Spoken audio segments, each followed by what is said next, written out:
A zona de segurança do Putin deve ser perto do Kremlin, porque todo o resto não para de queimar. A zona de segurança de que estamos falando, aos poucos, ela está sendo criada lá no território vizinho. E vamos continuar agindo dessa forma. A Europa está prestes a decidir. 90 bilhões de euros podem ser liberados agora mesmo. Bom dia, perguntas respondidas. Hoje, dia cheio. Primeiro, guerra na Ucrânia e esperamos decisões positivas amanhã sobre o empréstimo de 90 bi. A defesa aérea russa protegiu o céu, mas mais uma vez destruiu a entrada de um prédio. Um sinal para Trump. O Irã mostrou seu míssil balístico pela primeira vez. A China se prepara para um confronto com o Japão.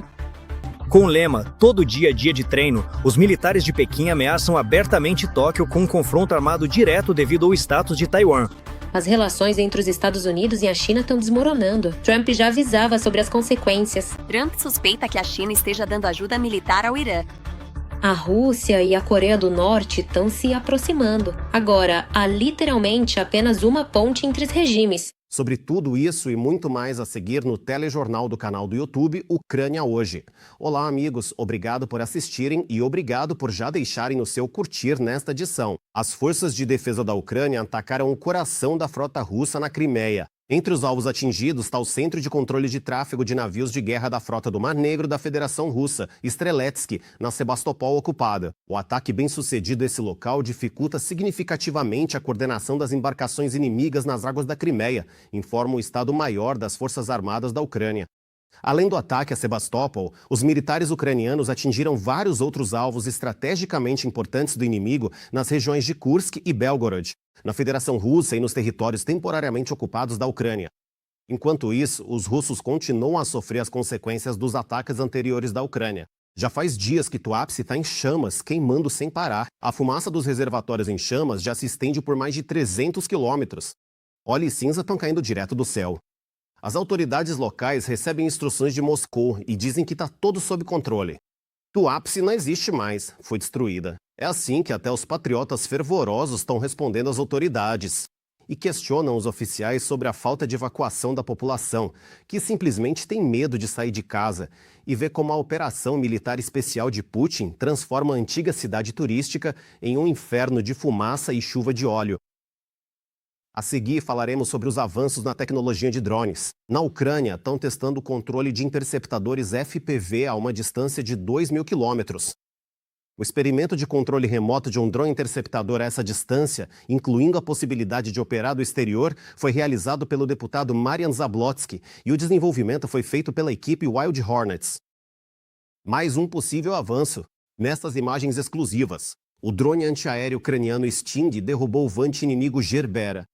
Parecia nada demais, mas depois ele simplesmente seguiu seu caminho. Mesmo que tenha sido apenas sorte, isso já merece atenção, pois os drones interceptadores ucranianos podem ser potencialmente reutilizáveis. Na verdade, os drones já são um dos principais argumentos na luta contra os criminosos de guerra de Putin. A seguir, mais detalhes sobre como as forças de sistemas não tripulados e seu comandante Robert Brovdi, codinome Madiá, estão simplesmente mudando o curso da guerra. A caçada não para. As forças armadas da Ucrânia não dão trégua aos soldados de Putin. As forças de sistemas não tripulados, junto com outras unidades das forças de defesa, transformaram o uso de drones em uma linha de montagem diária para destruir os recursos do inimigo.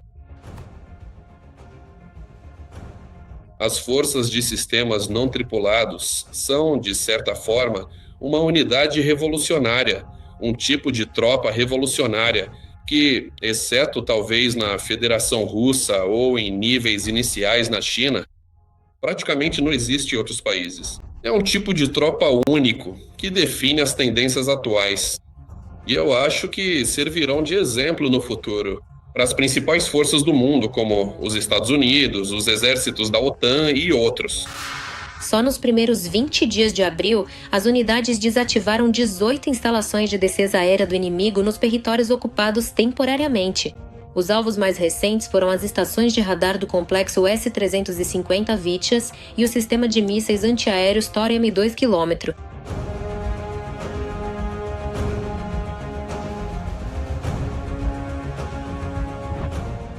A destruição sistemática da defesa aérea inimiga abre caminho para os drones ucranianos atingirem alvos estratégicos no interior da Federação Russa.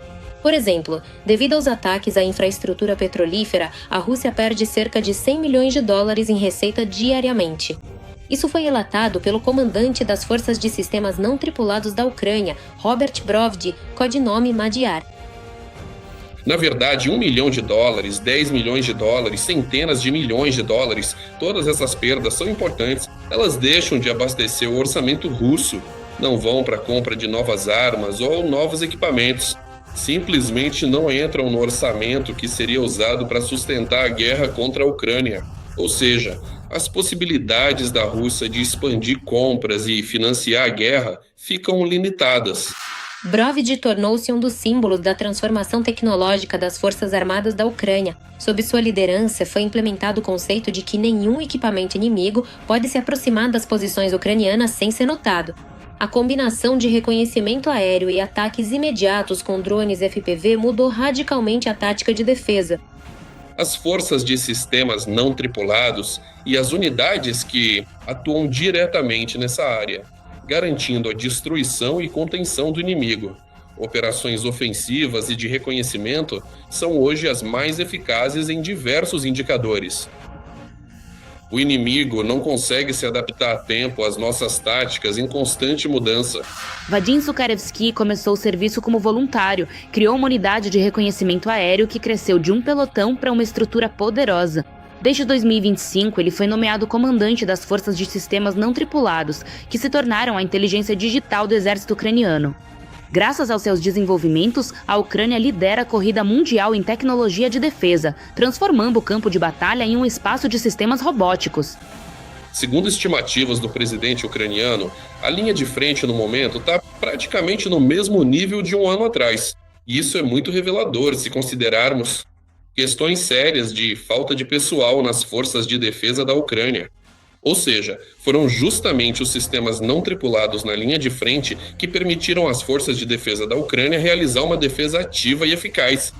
Além disso, foram sistemas não tripulados que criaram as condições para as contraofensivas ucranianas bem-sucedidas. As forças de sistemas não tripulados fizeram o que antes parecia impossível. Eles eliminaram completamente o conceito de retaguarda segura para os ocupantes. Até o momento, as forças de sistemas não tripulados garantem não apenas ao longo da linha de combate, no céu baixo, o controle de locais específicos, setores da frente, onde ocorrem operações ofensivas do inimigo, mas passamos a controlar mais profundamente a zona de retaguarda próxima, o controle da logística do inimigo, a destruição da logística do inimigo. Superamos 50 a 60 quilômetros, não ficamos parados apenas na própria linha de contato, sem sair dos limites da zona de abate, mas avançamos muito mais fundo.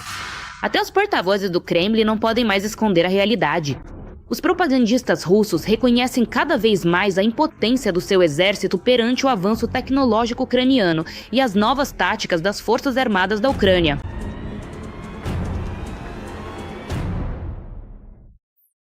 Nas últimas 24 horas, a Rússia perdeu pelo menos 1.140 invasores entre mortos e feridos. Assim, desde o início da invasão em grande escala, já são 1.321.450 ocupantes. Além disso, nas últimas 24 horas, as forças de defesa da Ucrânia destruíram um tanque russo, 7 veículos blindados de combate, 38 sistemas de artilharia e dezenas de outras unidades de equipamento militar do inimigo. Ressalto que tais perdas já são um luxo enorme para Putin, especialmente o gasto de carne de canhão. Afinal, há cada vez menos pessoas para a guerra. E o ritmo de recrutamento cai, a mobilização oculta não funciona como esperado e, de passos abertos, o Kremlin empenha o Gedu. A seguir, sobre a escala da crise de recursos do inimigo. O ritmo de recrutamento para o exército russo está diminuindo. Se há um ano cerca de 1.200 pessoas assinavam contrato diariamente, agora são cerca de 1.000. Pode parecer que a diferença não é crítica, mas especialistas dizem que esta já é uma tendência sistêmica. E ela testemunha o principal: o recurso que sustenta a guerra está se esgotando gradualmente. O analista Vadim Denisenko afirma que há cada vez menos homens-bomba e que as coisas vão piorar.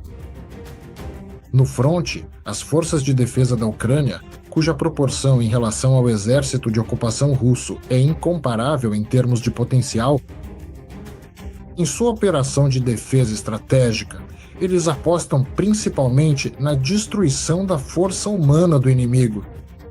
A ideia é que, se o número de ocupantes russos eliminados exceder a capacidade da máquina de mobilização russa de repor, as perdas atuais, além de formar reservas estratégicas para o exército, então o potencial ofensivo do exército inimigo, dessa forma, vai se esgotar. Como resultado, o Kremlin tenta agir com mais cautela. Há cerca de 6 meses, a Rússia vem testando a chamada mobilização oculta. As pessoas são praticamente forçadas a assinar contratos sem um anúncio oficial de mobilização. Mas esse mecanismo também está falhando. As razões ainda não são óbvias. Ou o processo não foi totalmente iniciado, ou os próprios russos estão cada vez menos dispostos a ir para a guerra e morrer.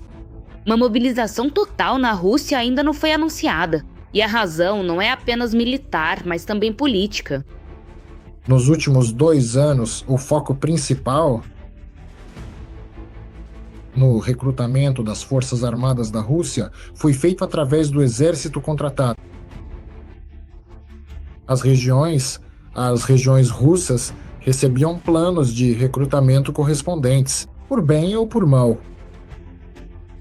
Eles forçavam os cidadãos russos a assinar contratos com o exército russo.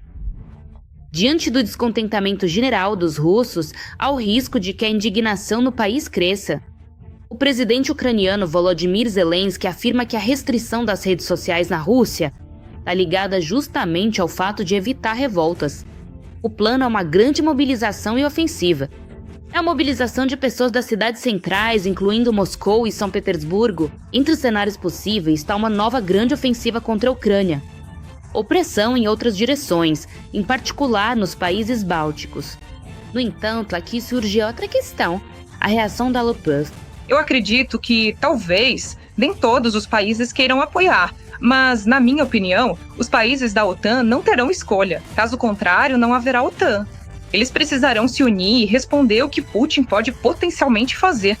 Caso contrário, eles simplesmente não terão mais uma aliança. Mas o problema central da Rússia permanece inalterado, a falta de pessoa. Se a situação não mudar até o final dos próximos meses, o Kremlin enfrentará uma escolha. Ou anunciar uma nova onda de mobilização, provavelmente após as eleições para a Duma, ou passar para uma guerra de posição prolongada. Ambas as opções estão longe de uma vitória rápida, com a qual Moscou conta já. Ou seja, o aumento é de 30 mil, as perdas são de 35 mil. Esses menos 5 mil por mês é exatamente esse déficit que não permite suprir a falta de pessoal atual. Fica evidente que uma das principais apostas da Rússia, o recurso humano, está falhando. E isso pode ser um fator decisivo no curso futuro da guerra. O presidente Zelensky confirmou que a Ucrânia reparou o Druzhba. Esperamos o desbloqueio de 90 bilhões de euros, acrescentou. E parece que o esquema amizade de manhã, dinheiro à noite funcionou. À tarde, os embaixadores da União Europeia aprovaram um empréstimo de 90 bilhões para a Ucrânia e o 20º pacote de sanções à Rússia. Atualmente, o procedimento formal, por escrito, foi iniciado e a expectativa é que seja concluído amanhã à tarde. Bem, esperemos que a sobriedade política da Hungria continue a beneficiar a Ucrânia e a União Europeia. Embora eu note que há o risco de a Bulgária assumir o papel de agente russo na União Europeia. Lá, forças pró-Rússia chegaram a poder. O que isso significa para a Ucrânia e se a Bulgária será o novo cavalo de Troia do Kremlin na União Europeia, meus colegas explicam. A paz europeia enfrenta novamente um desafio interno.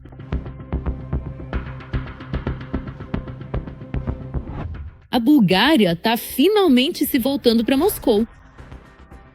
Existe uma possibilidade real de formar uma coalizão que certamente não será pró-Ucrânia. Nas eleições parlamentares, a força política Bulgária Progressista venceu, ligada a Rumen Radev, político que critica a União Europeia e defende o diálogo com a Rússia. A Europa não tem uma visão própria para acabar com a guerra na Ucrânia e estabelecer a paz. E continua investindo em uma causa perdida com uma esperança utópica. Rumen Radev, líder do partido Bulgária Progressista. Embora formalmente Sofia não abandone o curso europeu, o foco começa a mudar. Não se trata mais de apoio incondicional aos aliados, mas do chamado pragmatismo, que nas condições atuais, cada vez mais, significa uma tentativa de equilíbrio entre a União Europeia e o Kremlin. Será que o novo governo búlgaro seguirá o modelo de Orbán? Obviamente não, mas, novamente, pode certamente criar alguns problemas. Segundo especialistas, Sofia não bloqueará abertamente decisões cruciais da União Europeia. No entanto, este governo já não pode ser chamado de pró-Ucrânia. Isso significa que qualquer acordo de sanções, ajuda financeira, corre o risco de ser mais difícil, demorado e políticas mais dolorosas. Com certeza podem nos causar problemas financeiros. Com certeza podem nos criar imbróglios políticos. Algumas coisas, como as sanções, serão mais difíceis de coordenar. É improvável que os búlgaros cheguem a atrapalhar a aprovação de um empréstimo para nós, tão necessário. Os búlgaros também podem, através das ações do novo governo, nos criar problemas na área das comunidades nacionais. Outro aspecto bem mais sensível é a indústria de defesa. A Bulgária continua sendo um dos principais fornecedores de munições de calibre soviéticos fundamentais para o exército ucraniano. Segundo políticos europeus, qualquer atraso ou revisão dos suprimentos de Sofia afetará inevitavelmente toda a cadeia de abastecimento, criando escassez e reduzindo o ritmo do apoio no fronte. O complexo industrial militar búlgaro está hoje em grande parte voltado para a Ucrânia. Está tudo lotado de pedidos para a Ucrânia. E eu acho que ninguém vai cancelar esses pedidos, porque a Bulgária é um país que depende muito mais até do que a Hungria do dinheiro da União Europeia. E entrar nesses jogos agora, bem, é dar um tiro no próprio pé, logo no início da largada política. Além disso, foi justamente a guerra na Ucrânia que se tornou um dos fatores de crescimento da economia búlgara. Um paradoxo que em Sofia entendem perfeitamente, mesmo que não estejam prontos para admitir em voz alta.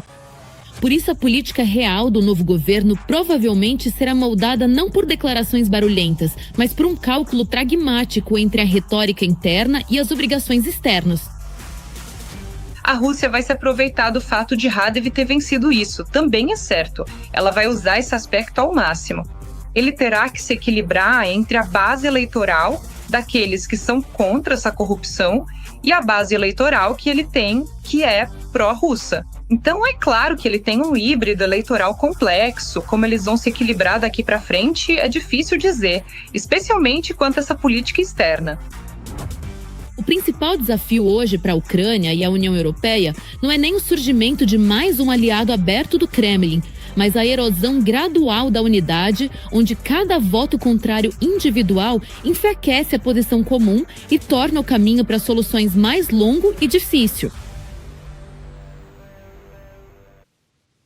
Extorsão estatal e roubo descarado de propriedade alheia. Nos territórios temporariamente ocupados da Ucrânia, as chamadas autoridades russas estão confiscando e registrando como abandonadas dezenas de milhares de apartamentos e casas de ucranianos que saíram por causa da guerra e da ocupação. Isso acontece mesmo nos casos em que crianças menores de idade estão registradas no imóvel. Como as pessoas podem recuperar sua propriedade? Os detalhes na nossa reportagem. Os ocupantes estão levando a última coisa que restou às pessoas da Ucrânia. Nos territórios temporariamente ocupados, começou um confisco em massa de moradias dos moradores locais, ou, em termos simples, extorsão. O apartamento dele foi considerado abandonado, e ele perdeu os documentos e agora está tentando recuperá-los na justiça. O Kremlin não poupa ninguém. Aposentados, crianças e mulheres estão na linha de frente, pois eles são os que menos podem se defender. E as opiniões políticas aqui não fazem a menor diferença. Você pode se enrolar na bandeira russa da cabeça aos pés, mas quanto mais perto do centro for seu apartamento, maior a chance de perdê-lo. Assim, com a aprovação de uma nova lei em dezembro, segundo a qual moradias desabitadas passam para o estado, os russos já criaram várias formas de enganar os locais. A mais comum delas é declarar os apartamentos como abandonados, ignorando documentos e até mesmo as pessoas que moram neles. Recentemente, um prédio inteiro, até com moradores. O prédio estava em reforma. Por isso, a maioria das pessoas não estava morando lá. A reforma acabou e o prédio inteiro foi declarado abandonado. Agora, essas pessoas voltaram para casa, por assim dizer, para se mudar, terminar a reforma, porque fizeram algumas coisas nas entradas por fora. Daria para se mudar em tese, mas tem um aviso colado na casa de cada um dizendo que não. Queridos amigos, adeus. Correm para descobrir o que está acontecendo. Ao mesmo tempo, o problema mais grave com esse abandono autodeclarado hoje é em Mariupol. Pois o que os patriotas pró-guerra mais querem é sair do interior da Rússia e se mudar para o litoral. Até hoje, existem quase 4.000 apartamentos e casas assim na cidade. A maioria nos registros são apartamentos cujos donos fugiram por causa da guerra. E as autoridades de ocupação tentam disfarçar essa extorsão legalizada como o uso racional de recursos. No prazo de 30 dias, aguardamos informações dos potenciais proprietários deste apartamento, deste imóvel. E se isso não acontecer, registramos este objeto no Registro Federal como propriedade abandonada. Na prática, esses apartamentos, especialmente em prédios reformados, são muito procurados pelos ocupantes e por todos que o governo de Putin está trazendo para russificar a região. Mas a prioridade são funcionários públicos, militares, policiais e esses combatentes da guerra, entre aspas. Ou seja, nossos apartamentos serão dados aos russos. Esse é o projeto de lei que existe. Esquemas específicos também foram criados para a venda de imóveis. Hoje, só em Mariupol, operam mais de 100 construtoras russas, em cujos sites os apartamentos reformados estão listados. E o que aconteceu com as pessoas que moravam lá antes? No lugar das nossas casas, há buracos e promessas quebradas. Não apenas não nos deram moradias novas, mas pretendem construir imóveis financiados no lugar das nossas casas destruídas. Para que o esquema pareça minimamente limpo juridicamente, eles mudam os endereços das casas restauradas. E quando os moradores chegam com seus documentos antigos, dizem a eles que tal casa simplesmente não existe mais. Vou falar hoje apenas sobre a minha casa, Metalurgov 4755 famílias. Vagam pela cidade e pelo distrito. Por que esse tratamento? O que nós passamos? Não tinha luz nem água. Morava na Avenida Metalurgov, casa 47. E para onde eu vou? Me diga, para onde eu vou? Vou pro lixo? Me instalar lá ou para onde ir? Ao mesmo tempo, advogados observam que os novos documentos emitidos por órgãos russos não passam de meros papéis. Eles não têm valor algum, mesmo que tenham sido pagos com dinheiro de verdade.